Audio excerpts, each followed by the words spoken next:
A reading from the Holy Gospel according to Luke. The disciples of Jesus recounted what had taken place along the way, and how they had come to recognize him in the breaking of the bread. While they were still speaking about this, he stood in the midst and said to them, "Peace be with you." But they were startled and terrified, and thought that they were seeing a ghost.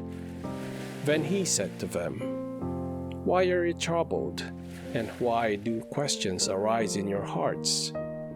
Look at my hands and my feet, that it is I myself.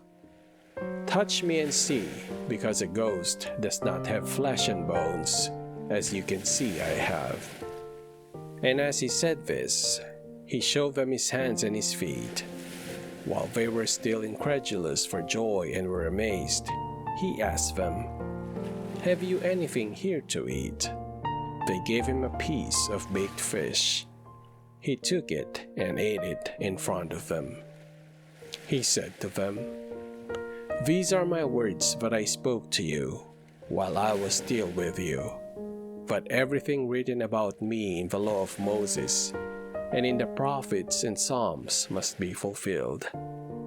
Then he opened their minds to understand the scriptures, and he said to them, "Thus it is written that the Christ would suffer and rise from the dead on the third day, and that repentance for the forgiveness of sins would be preached in his name to all the nations beginning from Jerusalem.